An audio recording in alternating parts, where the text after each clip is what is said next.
어제 1,800을 깨고 1,790선도 회복을 못했었는데 어제 많이 밀렸었죠. 장중에 전저점 테스트. 오늘도 오전장에만 해도 또 전저점 무너지나 얘기가 많았습니다만 어렵사리 하루 만에 반등은 하는 것 같습니다. 일단 1,790은 챙겨오는 것 같은데 외국인들의 현물 쪽 막판 매수 전환. 그렇지만 선물 쪽은 다시 매도 규모가 커지면서 끝나는 분위기입니다. 반등의 모멘텀은 중국 쪽에서 나온 것 같아요. 유럽 쪽은 분위기가 더 안 좋게 진행됐고요. 중국의 7월달 HSBC 집계 7월 PMI 지수 예비치가 예상보다 괜찮았습니다. 그럼에도 아이러니컬하게 화학과 기계 또 여기에 건설주까지 추가로 오늘 하락폭이 깊었는데요. IT, 자동차가 실적 시즌 정점에서 시장을 잡아주었고 통신주가 활활 타올랐습니다. 자, 먼저 정확한 종가부터 듣고 올까요? 시황센터 다녀오겠습니다. 시황센터입니다. 스페인을 중심으로 한 유럽 악재가 투자 심리를 짓누르는 반면에 오늘 중국의 7월 제조업 지수가 다소 긍정적으로 나타나면서 오후 들어서 코스피 지수도 꼬리를 위쪽으로 올렸는데요. 오늘 지수는 장 초반부터 1,780선에서 보합권 등락을 거듭하다가 오후 들어서 낙폭을 줄이고 1,790선을 회복한 모습입니다. 오늘 코스피 마감 종가입니다. 전거래일보다 0.25% 상승한 1,793선에서 거래 마감했습니다. 수급에서는 오늘 개인과 외국인이 동반 매수했는데요. 외국인이 막판에 매수로 전하는 모습이고요. 기관은 반면에 매도로 오늘 거래 마감했습니다. 이어서 코스닥 지수 살펴보겠습니다. 반면에 코스닥 지수는 이틀째 하락했습니다. 오늘 지수는 약세로 장을 출발해서 낙폭을 키우고 470선도 내주는 모습이었는데요. 장중 1%가 넘는 하락세를 보이기도 했지만 낙폭을 좀 줄였네요. 오늘 코스닥 마감 지수입니다. 전거래일보다 0.84% 하락한 468선에서 거래 마감했습니다. 오늘 코스닥 수급에서는 외국인과 기관이 동반 매도했고요. 개인만이 시장을 지키는 모습이었습니다. 이어서 환율 흐름 살펴보도록 하겠습니다. 오늘 환율은 유로존 우려가 지속하는 가운데 중국의 7월 제조업 지수가 다소 긍정적으로 나타나면서 상승폭을 많이 줄였는데요. 오늘 마감 환율입니다. 전거래일보다 50전 하락한 1,146원 선에서 거래 마감했습니다. 이어서 코스피 시가총액 상위 종목 살펴보도록 하겠습니다. 삼성전자가 애플의 실적 발표를 앞두고 장 초반부터 상승세를 보였는데요. 오늘 강보합권에서 거래 마감했습니다. 117만 원의 종가 기록했고요. 현대차와 오늘 기아차, 현대모비스 모두 강세를 보였네요. 현대차 1.83% 그리고 기아차와 현대모비스도 각각 2%가 넘는 상승세를 보였습니다. 삼성생명은 반면에 약보합권에서 거래 마감했네요. 91,500원에 종가 기록했고요. 현대중공업은 강보합권에서 219,500원에, 신한지주도 0.29% 상승했고요. SK하이닉스는 일본 도시바가 낸드 플래시 메모리 생산을 30% 감축한다고 보도된 가운데 오늘 강세를 보였습니다. 전문가들은 도시바 감산 소식이 낸드 시장에는 긍정적이라면서 SK하이닉스의 3, 4분기 실적에 도움이 될 것이라고 전망했는데요. 오늘 주당 450원씩 상승하면서 28,000원에 종가 기록했네요. 이어서 코스닥 시가총액 상위 종목 살펴보도록 하겠습니다. 셀트리온이 2.3% 하락했습니다. 오늘장 29,800원에 종가 기록했는데요. 반면에 다음은 5%가 넘는 급등세를 보이면서 109,700원에 종가 기록했습니다. 서울반도체는 2분기 실적이 부진한 가운데 3%가 넘는 하락세를 보였고요. 오늘 안랩도 6%가 넘게 그리고 CJ홈쇼핑도 1%가 넘는 하락세를 보였습니다. SM은 반면에 0.6% 상승했네요. 49,900원에 종가 기록했고요. 포스코 ICT 역시 강보합권에서 거래 마감했습니다. SK브로드밴드도 강보합권에서 그리고 위메이드 역시 3%가 넘는 상승세를 보이면서 오늘장 48,500원에 종가 기록했습니다. 이어서 오늘의 특징 업종 및 테마 종목 살펴보도록 하겠습니다. 오늘 업종별로는 좀 혼조세를 보였는데요. 실망스러운 수준의 2분기 석유를 내놓은 호남석유를 비롯해서 화학주가 실적 부진 우려에 동반 하락했습니다. 화학주 종가 살펴보겠습니다. 오늘 LG화학은 1.16% 밀려났네요. 298,500원에 종가 기록했고요. SK이노베이션도 0.69% 하락했습니다. 호남석유는 어제에 이어서 오늘도 급락세를 보였는데요. 5.71% 밀려났고요.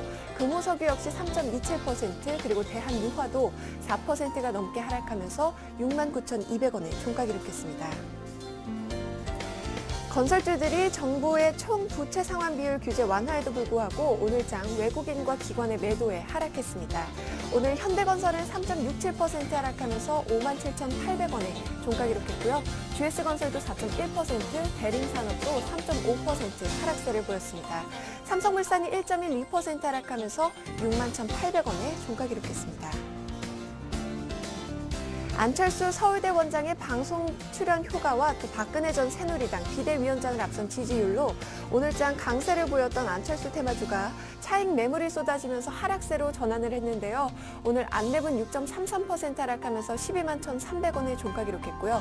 잘만테크가 5.14%, 그리고 우성사료는 8%가 넘게 급락세를 보였습니다. KC피드 역시 9%가 넘게 하락하면서 오늘장 3,500원에 종가 기록했습니다. 경기방어주인 통신주가 성장 기대감이 반영되면서 분석이 오늘장 급등세를 보였는데요. SK텔레콤은 6%가 넘게 급등세를 보였습니다. 오늘 외국인과 기관이 동반 매수했죠. KT도 5%가 넘게 상승했고요. SK브로드밴드 역시 강보합권에서 2,990원에 종가 기록했습니다. 외국인 전용 카지노주가 동반 급락세를 보였습니다. 정부가 일자리 창출과 외화 획득을 위해서 추진해온 외국인 전용 면세점의 연내 오픈이 불투명하다고 밝히면서 투자 심리를 위축시키는 모습이었는데요.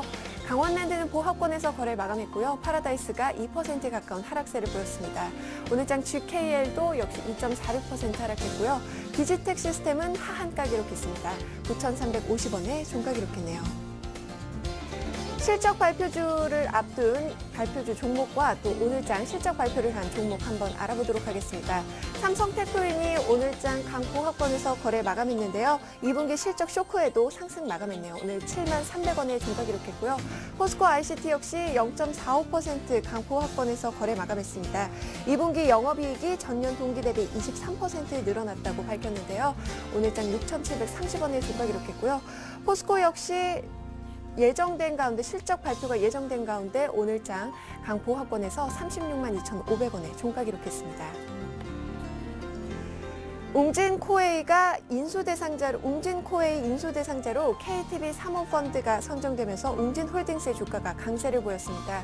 웅진그룹은 웅진코웨이 경영권을 유지할 수 있게 되어 긍정적이지만 웅진코웨이의 경우 사모펀드에 매각되면서 그동안 거론됐던 타사 대비 지분 인수 시너지가 미미하다고 전문가들은 분석했는데요.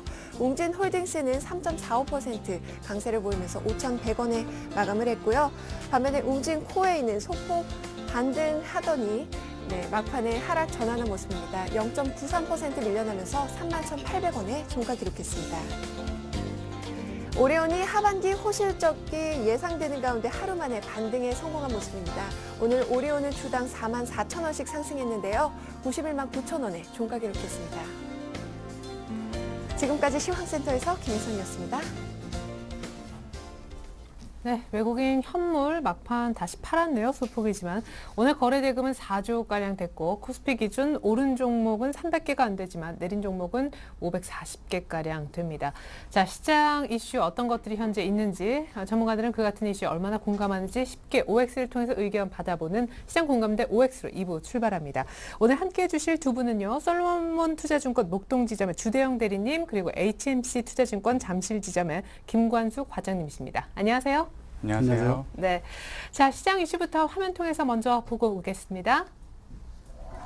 자, 시장 이슈 크게 네 가지입니다. 스페인 국채금리 급등, 유로존 위기 확산되나, 두 번째 유로존 재정 위기 확산 우려 있는데 G2 미국과 중국이 구원투수 역할을 해줄까, 세 번째 오늘 밤 애플의 실적 발표로 글로벌 증시 도움이 좀 받을 수 있을지, 마지막으로 대형 건설사 주가 회복 가능한지 여부까지 알아보겠습니다.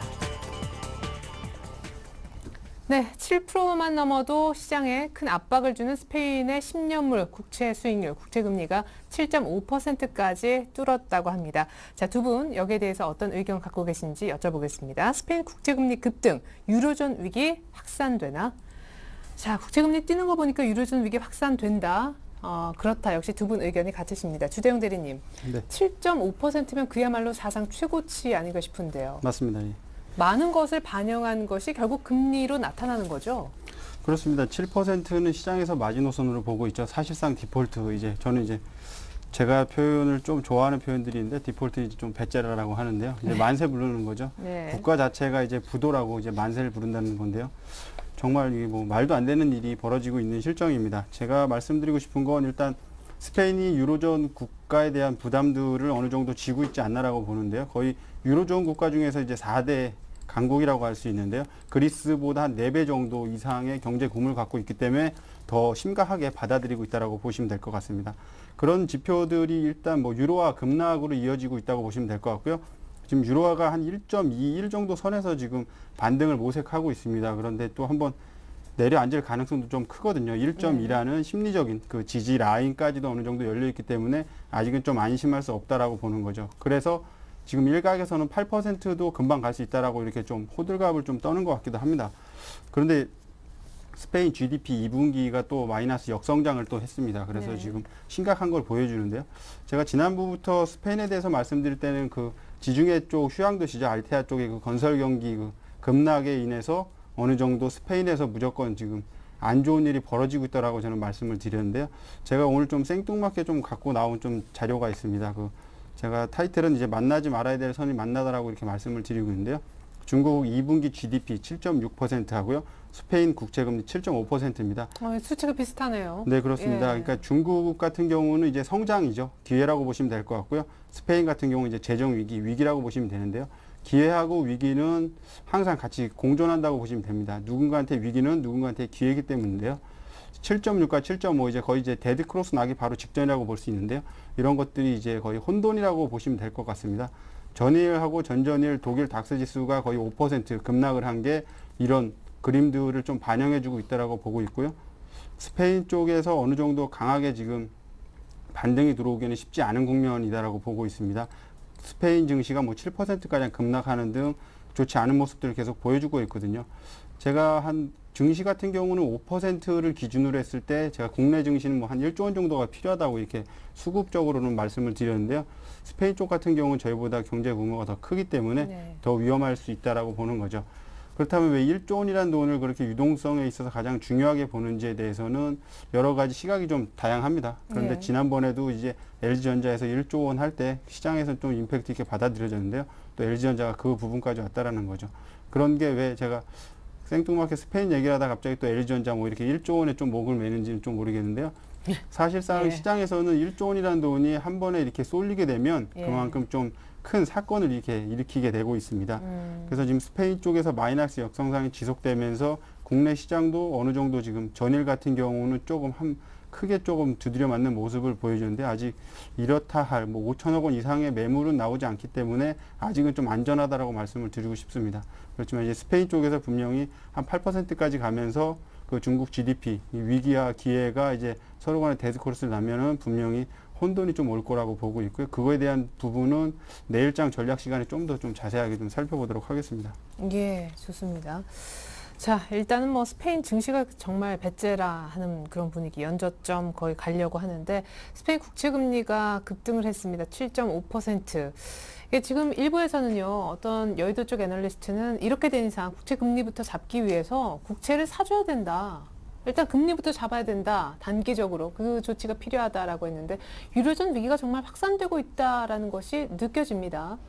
예, 일단은 뭐 앞서서 대책을 보았었던 EFSF나 ESM 같은 이제 그 기구들이 어느 정도 그 위기를 그 상쇄할 수 있는 역할을 하기도 전부터 이제 이런 악재들이 지금 불거지고 있다는 거에 대해서는 시장이 우려할 만한 수준으로 가고 있다는 게 이해가 가는 수준이고요. 다만 이미 알고 있는 수준 범위 내에서 지금 움직이고 있다는 것을 다시 한번 좀 말씀을 드리고 싶습니다. 뭐 위기가 지금 뭐 예를 들어 지방 정부들 뭐 이탈리아가 됐든지 스페인이 됐든지 이런 지방 정부들이 재정난이 뭐 갑자기 없다가 생뚱맞게 튀어나온 건 아니고요. 네. 그런 밑에 이제 그 작은 그 조직들에서의 그 재정난이 그 키워지면서 뭐 전반적으로 이제 그 유로존에 대한 위기가 이제 불거지는 걸로 보여지고요. 일단은 지금 지방정부 뭐 한 6개 군데에서 지금 앞서 말씀하셨던 뭐 디폴트 수준의 그 재정 지원을 지금 중앙정부에 요구를 하고 있다는 내용이 지금 보이고는 있는데 향후에 뭐 한 10개로 더 늘어날 가능성도 있다고 네. 하는 걸로 봐서는 지금 뭐 그 심리적으로 뉴스를 이미 이제 만들어서 조금 지수에 세계 글로벌 지수에 좀 악재로 작용을 하기는 했지만 이것도 이제 조만간 좀 어느 정도 좀 그 희석되지 않을까 좀 그렇게 예상을 해봅니다.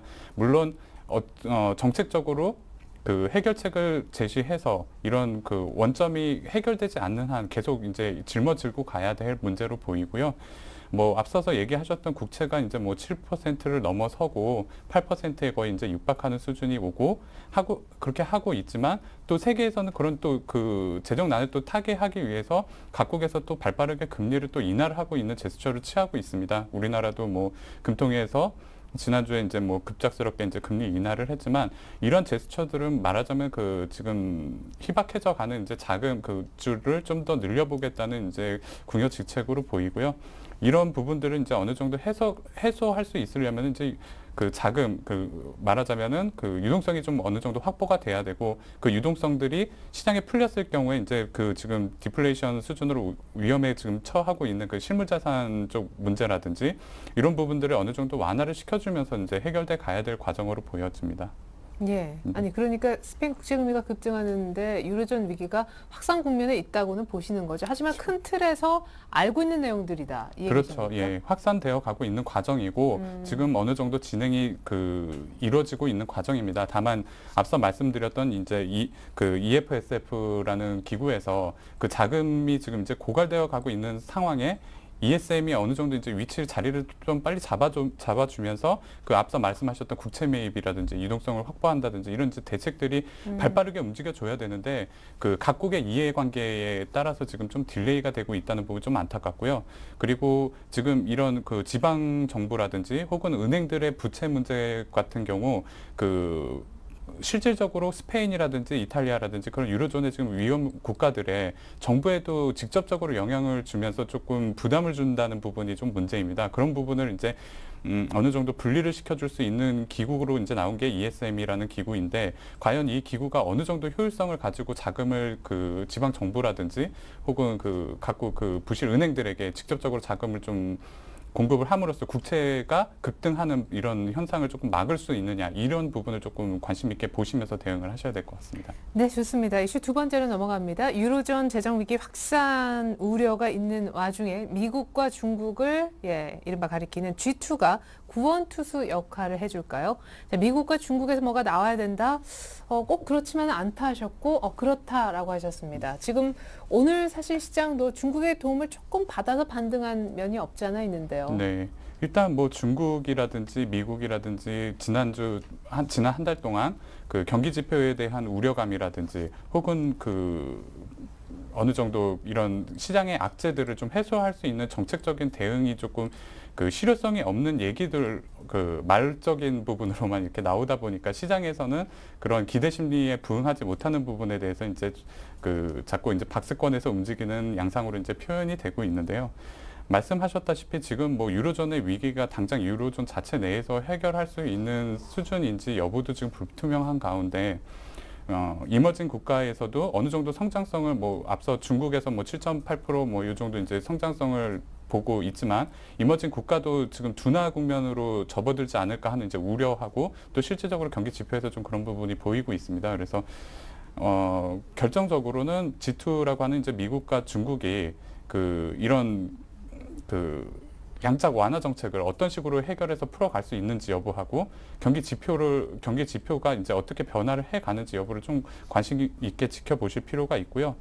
일단은 미국 같은 경우도 단적으로 지금 연말에 이제 대선이 있을 예정이고 뭐 앞서 말씀드렸었던 재정 절벽이라든지 이런 이제 그 세금 감면이 종료됨으로 인해서 또 정부 지출이 감소됨으로 인해서 이런 부분에 그 실물 경기의 고용과 설비 투자에 좀 악재로 작용을 하게 된다면 성장률이 좀 급격히 둔화될 수 있는 가능성도 없지 않습니다. 마찬가지로 중국도 뭐 GDP가 역시 부진하면서 뭐 이렇게 악재의 뉴스들이 계속 불거진다면 그 또 경기에 또 안 좋은 영향을 미칠 수 있는데 이런 부분들을 각국에서 지금 기민하게 대처를 하려고 노력을 하고 있는 부분은 분명히 포착은 되고 있는데 다만 아직 그 정도 수준까지 가지 않았기 때문에 그런 이제 히든카드성 뭐 Q3라든지 이런 대책들을 아직 내놓지 않고 눈치 싸움을 좀 하는 걸로 보여지는데요.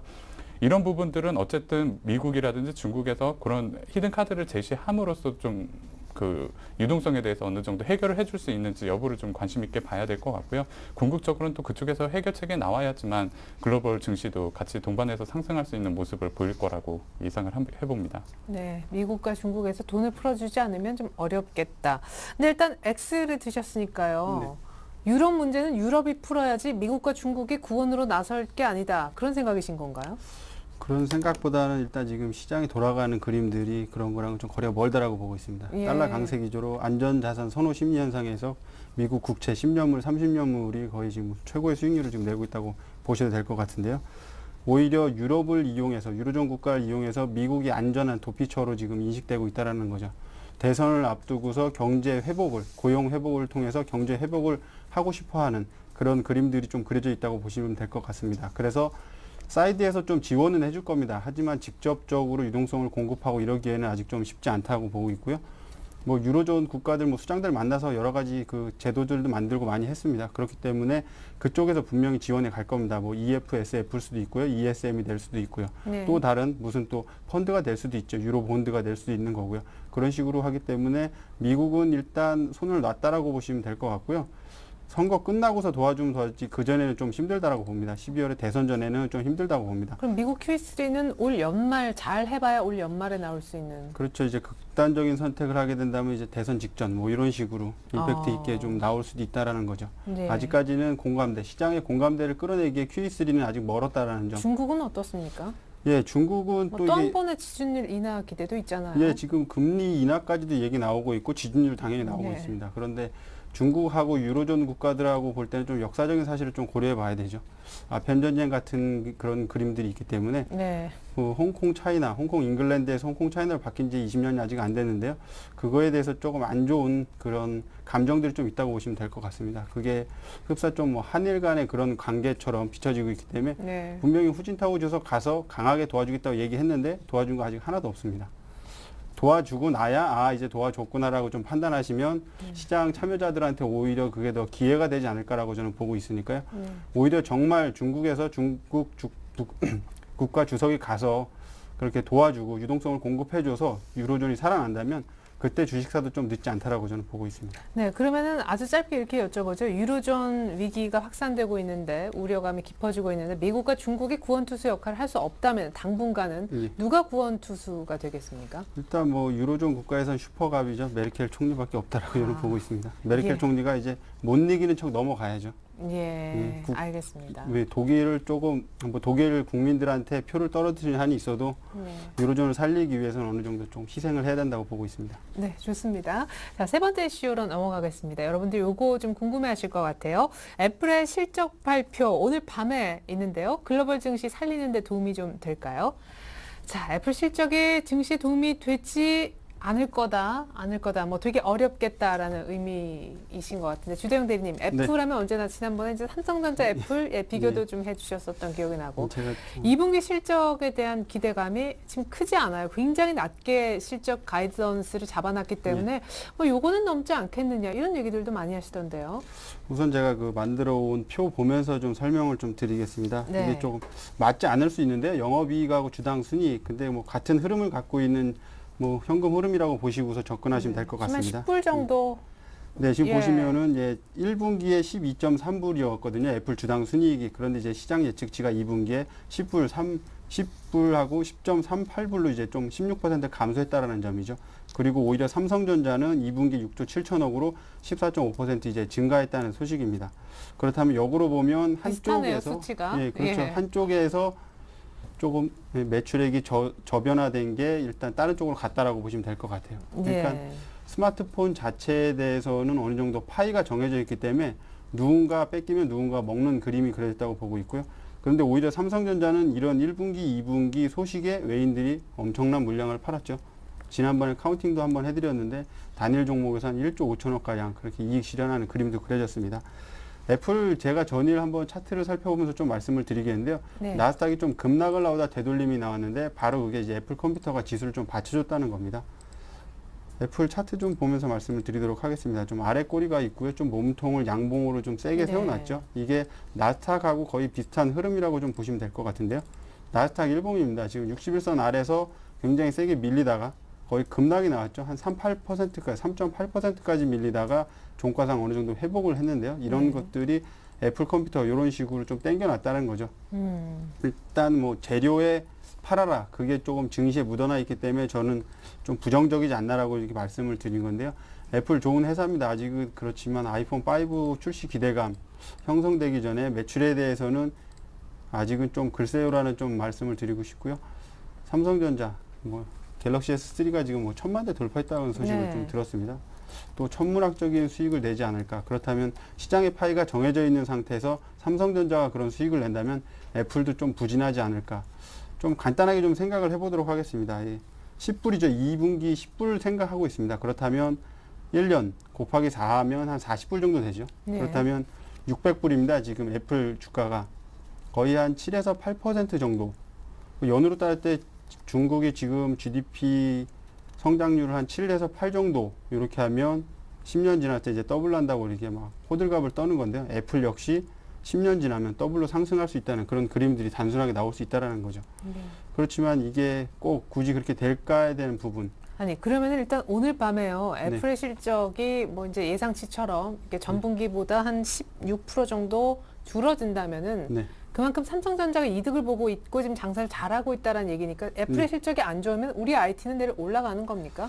그렇죠. 그게 오늘 이제 기대감이 형성돼 삼성전자가 한 10,000원 정도 올라갔죠. 네. 그래서 증시가 조금 1780선에서 버팀목 역할을 해준 게 이제 분명 삼성전자고 금일 뉴스가 엄청나게 나왔습니다. 거의 뭐 전 언론사에서 다 언급했다고 보시면 될 것 같은데요. 애플의 실적 발표를 따라서 삼성전자가 분명히 호실적 낼 수 있다라고 이렇게 나온 거죠. 예. 그래서 지금 증시에는 국내 증시는 좀 좋을 수 있는데요. 아직 그렇다고 해서 삼성전자가 지수를 견인할 만큼 그렇게 힘이 체력이 좋다라고 저는 보지 않고 있기 때문에 네. 애플 역시 미국 증시를 조금 견인하기엔 쉽지 않다라고 말씀을 드리고 싶습니다. 네. 그래서 삼성전자, 애플 간에 이제 서로 뺏고 빼앗기는 구조에 대해서도 얘기를 좀 들어봤는데 이 부분도 공감이 가지만 이제 삼성전자, 애플은 같이 가는 것 아니냐 이런 의견도 만만치 않잖아요. 맞습니다. 동반자다. 예, 일단 뭐 애플과 삼성의 실적을 뭐 제로섬 게임으로만 반드시 볼 필요는 좀 없을 것 네, 애플이 같습니다. 줄면은 이쪽이 좀 장사가 전반적으로 안 되나? 맞습니다. 경기가 안 그런 좋나? 이제 경계 예. 심리들이 발생할 수 있기 때문에요. 네. 주가가 꼭 뭐 상반돼서 연동한다고 보기에는 좀 어렵고요. 애플의 만약에 실적 발표가 좀 부진하게 나온다 그러면 오히려 IT 쪽 관련해갖고 소비 심리가 좀 위축되지 않나 하는 또 우려감이 또 발생할 수도 있기 때문에요. 예, 그러면 그런 이렇게 부분은- 여쭤볼게요. 지금 시간이 별로 없는데 내일 애플의 실적에 따라서 애플 효과라는 게 있을 수 있는지. 그게 그렇게 크게 영향을 미칠 것 같지는 않습니다. 왜냐하면 지금 문제가 기업 실적 문제만 놓고 뭐 글로벌 증시들이 움직이고 있다기보다는 네. 유럽발 그 재정 문제 때문에 지금 뭐 증시가 흔들리고 있고 그 투자자들의 그런 그 불안 심리 때문에 자금들이 제대로 지금 뭐 증시 쪽으로라든지 이런 뭐 실적의 호실적을 발표를 함에도 불구하고 기업들에게 그 주가는 이렇게 조정을 받고 있는 모습을 보이고 있단 말입니다. 그래서 네.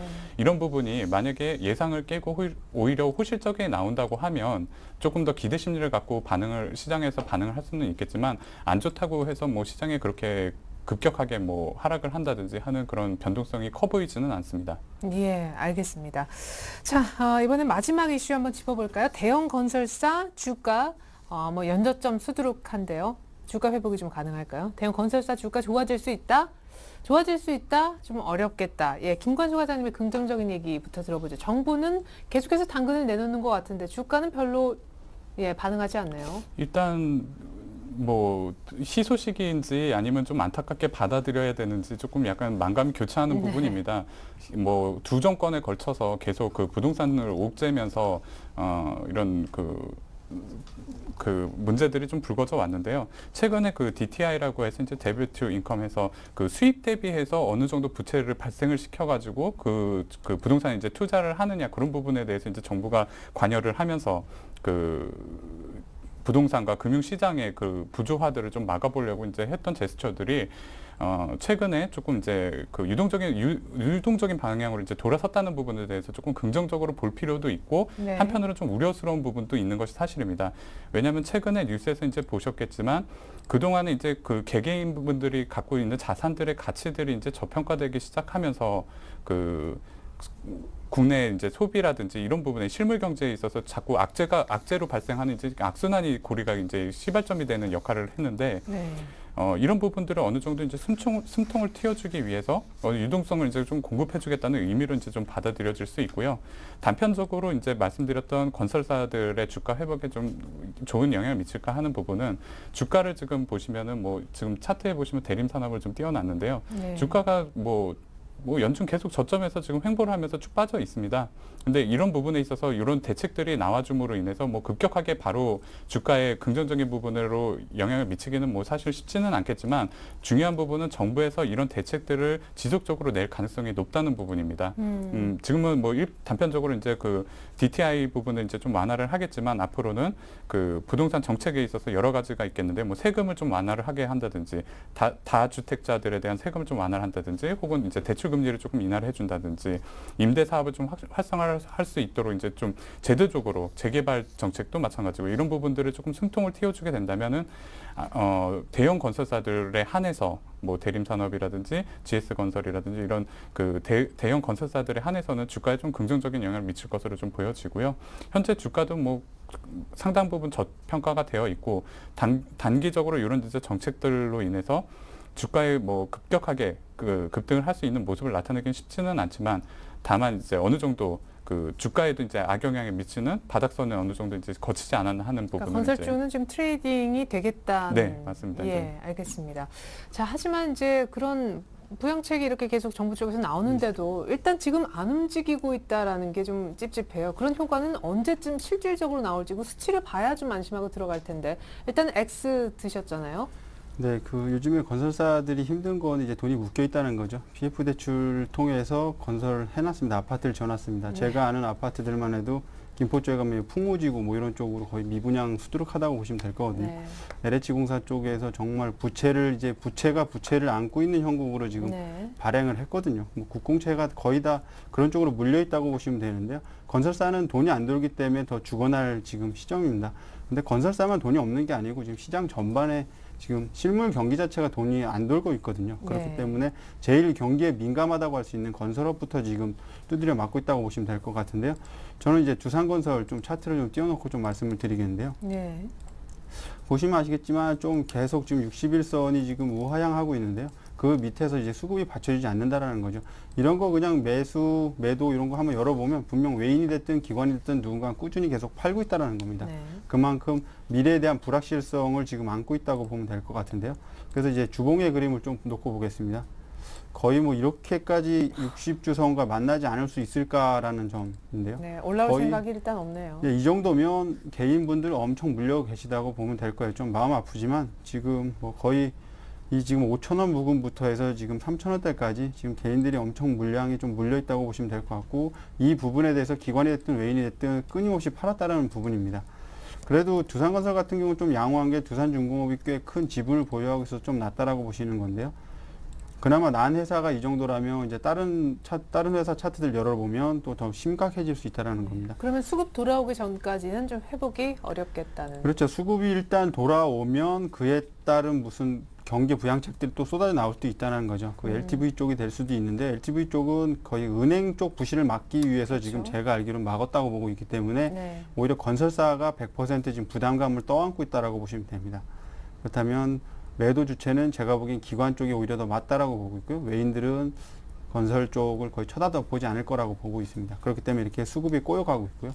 그래서 저는 개인적으로는 건설주들은 조금 투자를 좀 미루는 게 낫지 않을까. 그리고 좀 크게 물려 계신 분들이라면 섣부르게 물타기보다는 오히려 조금 지속적으로 들고 있다가 평단가가 좀 벌어졌을 때 수익률이 최저치로 떨어졌을 때 한 번 정도 해갖고서 좀 빠져나가는 전략. 그거는 이제 거의 뭐 이격 좁히기 차원의 그런 반등이 들어올 수 있다라는 부분이죠. 예. 그렇기 때문에 지금은 제가 보는 관점에서는 좀 접근하지 말라고 좀 말씀을 드리고 싶습니다. 네, 좋습니다. 이렇게 해서 건설주 주가 전망까지 들어봤습니다. 자, 계속해서 두 분과 내일장 전망과 전략 해결의 키 시간 가져보겠습니다.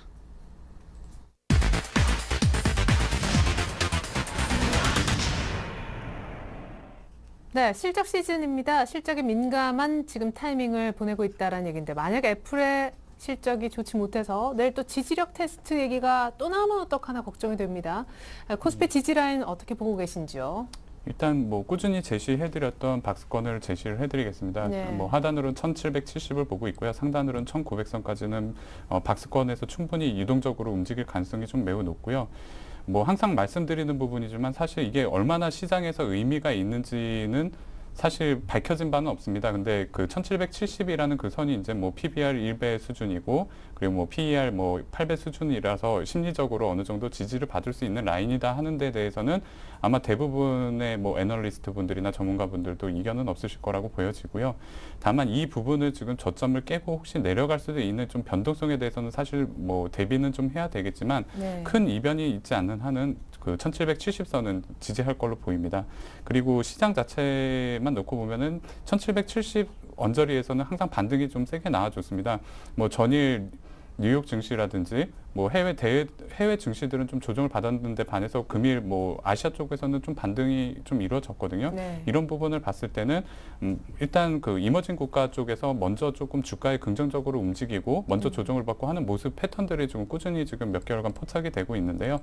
이런 부분 잘 관찰해 가시면서 대응을 하신다고 하면은 크게 무리 없이 대응하실 수 있을 거라고 보여집니다. 네, 1770선에서 지지 예상한다는 얘기였는데 사실은 1780도 좀 강하게는 안 뚫렸으면 하는 바람이 있고 실적 시즌에 왔으니까 IT 차가 오늘처럼 조금 시장을 더 잡아줬으면 하는 생각도 들거든요. 전략 세워주시죠. 예, 저는 조금 간단하게 좀 말씀을 드리고 싶은데요. 네. 1780선 위에선 매수 마인드고요. 1780선 아래선 좀 매도 마인드라고 말씀을 드리고 싶습니다. 삼중 바닥이라고 지금 많이 좀 얘기가 나오고 있습니다. 1780선에 대한 지지라인 여기 분명히 강하다라는 거죠. 그런데 전일 같은 그림 보면 또 그렇게 또 강해 보이진 또 않습니다. 그리고 외인들이 물량을 이렇게 쏟아내지 않았는데도 불구하고 그렇게 좀 강하게 밀렸다는 점. 그런데 또 오히려 반대로 보면 독일 같은 경우 5% 급락이 나왔습니다. 이틀 동안. 네. 그런데 미국 시장 같은 경우는 약 2%가 안 되게 하락을 했고요. 한국 시장도 그나마 좀 선방을 하는 그런 모습입니다. 그런데 이제 차트적으로 볼 때 미국과 유럽, 독일, 영국, 프랑스 등은 61선 위에서 그나마 좀 버티고 있는데요. 국내 증시를 포함한 아시아권, 일본과 대만 같은 경우는 61선 아래에서 지금 수급이 좀 뭉개져 있다는 점이죠. 네. 여기서 외인들이 현물까지 팔지가 조금 관심사로 보이니까요. 제가 보는 관점에서 9시에 장 시작하고서 1시간 내에 만약에 외국인들 물량이 한 1,000억 이상 나온다면 그때는 조금 심각하다고 보시면 맞을 것 같습니다. 네, 전체적으로는 1780 밑에서 매수, 예, 위에서는 약간 예, 이제 현금화 쪽의 의견을 한번 들어봤는데요. 여의도 쪽 생각은 어떨까요? 오늘은 대신증권의 최신 책임 연구위원 만나보겠습니다. 안녕하세요. 예, 안녕하십니까. 네, 스페인, 이탈리아, 뭐 또 심지어 독일의 신용 등급 전망까지 깎인 상황에서도 코스피가 일단은 선전해 준 것으로 보입니다. 외국인도 현물 기준으로 많이 판 것 같진 않은데 간단한 정리와 오늘 밤 또 애플 실적 발표 있잖아요. 내일장 전략까지 함께 묶어서 부탁드릴게요.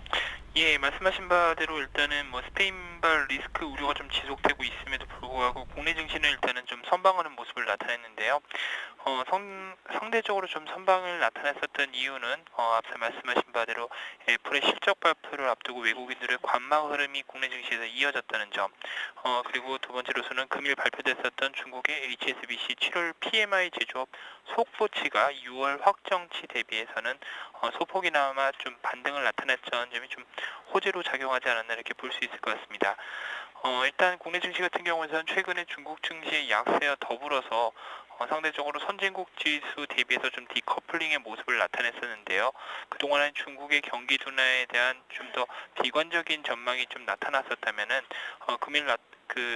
금일 중국의 제조업 지표에 일단은 선방은 일단 중국 경기에 대해서 극단적인 비관론 전망은 다시 좀 잠잠해지지 않을까 이렇게 좀 볼 수 있을 것 같습니다.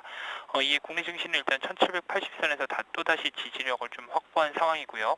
하지만 지지선을 확보했다고 하더라도 일단은 좀 더 지수 및 그 유로존과 관련된 이야기들은 좀 더 계속 관찰을 하시는 시점이 좀 필요하지 않을까 볼 수 있을 것 같습니다. 일단 오늘 밤 같은 경우에는 일단은 스페인의 단기 국채 발행이 예정되어 있는데요. 스페인 단기 국채 같은 경우에서는 뭐 84일이라든지 175일짜리 초단기물이라는 점에서 전체 상황을 좀 엿보기는 어렵겠지만 국채 발행이 어찌됐든 성공 여부가 일단 스페인의 투자 심리에 좀 영향을 미칠 수 있을 것으로 보이고 있고요. 오늘 밤 발표되는 유로존 7월 PMI 지표도 역시 관심을 두셔야 될 것 같습니다. 어젯밤 발표됐었던 유로존 7월 소비자 신뢰지수가 전월에 이어서 부진세를 좀 이어갔기 때문에 유럽 제조업 부분의 추가 악화 여부도 좀 보셔야 될 것 같고요. 반면 미국 쪽에서는 애플의 3분기 연속 어닝 서프라이즈가 나올 수 있을런지도 관건이 될 것 같습니다. 일단 이번 3분기 실적에 관련돼서는 이미 낮아진 눈높이에 대비해서 전분기 대비 부진한 실적이 나올 것으로 예상이 되고 있는데요. 하지만 지난 2분기 연속 그 시장 예상치 대비해서 어닝 서프라이즈가 나왔기 때문에 일단 일반의 기대감도 중립적으로 좀 보셔야 되지 않을까 볼 수 있을 것 같습니다. 따라서 일단 시장과 관련돼서는 그 스페인 관련된 유로존 리스크의 부각이 있기 때문에 당분간 불안한 흐름은 좀 더 이어질 수 있고요.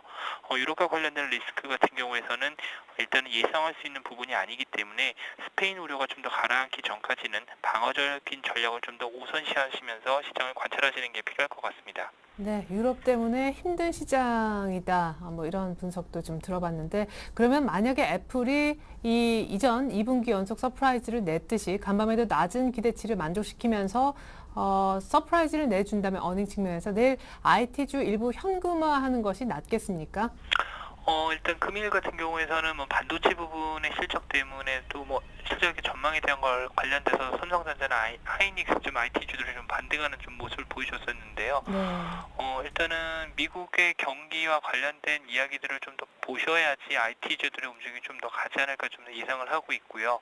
물론 최근에 이제 미국 경기에 관련돼서 좀 부정적인 전망이 좀 흘러나오긴 했지만 그래도 미국은 상대적으로 좀 더 경기가 선방을 하고 있는 모습이기 때문에 IT 관련주들은 일단은 내일 애플 시점과 함께 좀 더 관찰하시는 게 낫지 않을까 볼 수 있을 것 같습니다. 네, 또 그리고 미국 경기 저점을 확인할 수도 있는 2분기 GDP도 27일 밤에 있으니까 조금 더 IT는 매도하는 타이밍을 늦췄으면 하는 얘기도 들어봤습니다. 대신증권의 최진책임 연구위원 도움 말씀 들어봤습니다. 분석 감사합니다. 네, 감사합니다.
네, 이번 순서는 수익률 펀치 시간이 되겠습니다. 두 분의 전문가, 지난주 언급했던 한 종목씩 있는데 일주일간 수익률 누가 더 컸을까요?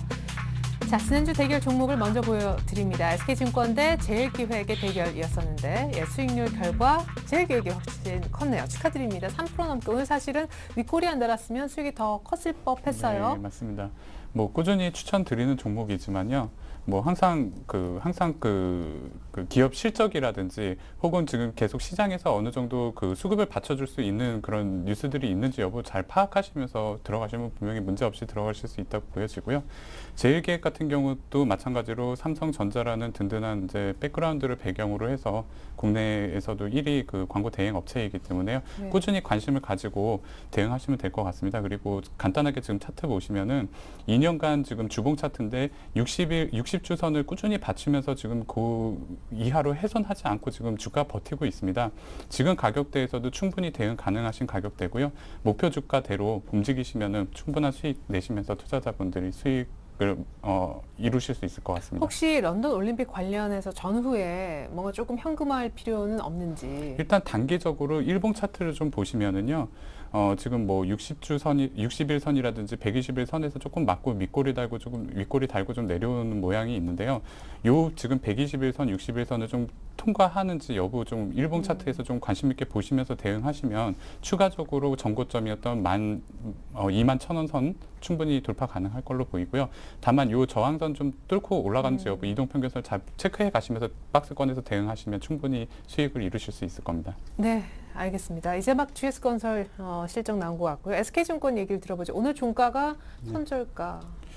그러니까 이게 뭐 사람 간 보는 것도 아니고요. 예. 뭐 일단 손절 라인 왔으니까 손절하는 게 맞다라고 보시면 될 것 같고요.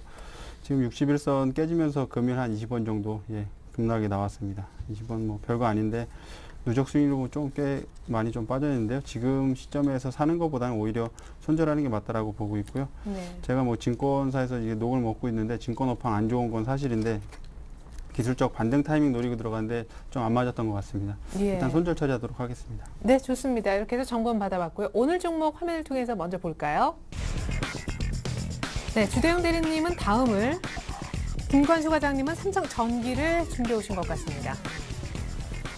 자, 다음 오늘 5.28% 급등했는데 들고 오신 특별한 이유가 있나요?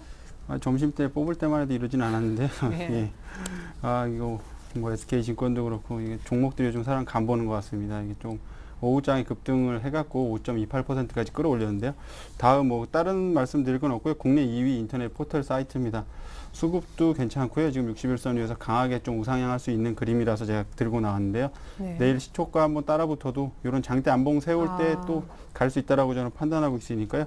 제가 제시하는 목표가는 11만 5천 원이고요. 손절 라인은 10만 4천 원입니다. 예, 좋습니다. 외국인들 최근에 계속 들어오고 있어요. 오늘 급등했지만 내일 시초가에 사보자. 다음 얘기였고, 김관수 과장님은요? 예, 삼성전기에 추천을 해드리겠습니다. 앞서 말씀드렸던 제일기획처럼 그 삼성전자의 그 스마트폰 출하량 증가에 따라 그 뭐 큰 수익이 지금 수혜주로 예측되고 있고요. 또 이번 2분기 어닝 서프라이즈를 비롯해서 3분기에도 호실적이 예상되고 있습니다. 그리고 간단하게 지금 차트를 좀 보고 말씀드리면 지금 일봉 차트 보시면 주가가 지금 그 수렴을 해가는 과정에서 지금 횡보를 하고 있는데요. 이런 구간대에서는 윗방향이든 아랫방향이든 크게 그 변동성이 좀 예측되고 있는 구간입니다. 뭐 제시해드렸던 가격이 지금 목표 주가 12만 원을 좀 제시를 해드렸는데요. 그건 짧게 조금 보시고 대응하실 수 있는 가격대고요. 손절가는 짧게 98,000원 제시해드립니다. 분명히 윗방향으로 좋은 실적에 힘입어서 움직일 가능성이 높으니까요. 지금 가격에서 편입하셔도 무리 없이 대응하실 수 있을 것 같습니다. 네, 그럼 지금 화면에는 99,300원 나오지만 오늘 종가가 10만 1,500원이거든요.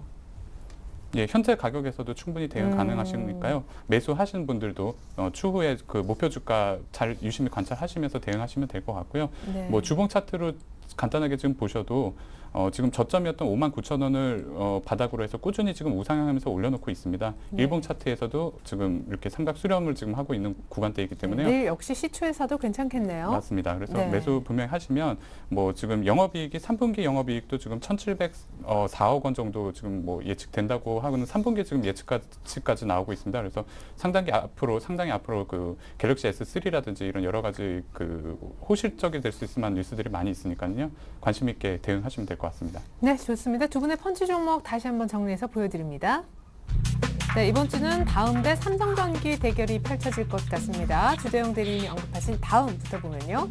자, 온라인 광고 수익 증대 가능성도 있고 무엇보다 수급이 굉장히 좋아졌고 오늘 61선에서 5% 넘게 오른 상황입니다. 이럴 때는 내일 시초가에 따라붙어도 좋다는 전략이시고요. 일주일간 목표가 11만 5천 원, 손절가는 화면에 나가는 대로입니다. 계속해서 김관수 과장님의 삼성전기 보면요. 삼성전자 스마트폰 출하량 증가에 따른 수혜주 2분기, 3분기 모두 다 호실적 예상되고 있고요. 주가 수렴하면서 횡보 중인데 역시 내일 시초가에 사도 괜찮다고 하셨습니다. 단기 목표가로 12만 원 불러주셨습니다. 네, 수익률 대결 결과 다음 주 시간에 공개되니까 많은 기대 부탁드리겠습니다. 두 분 도움 말씀 잘 들었습니다. 감사합니다.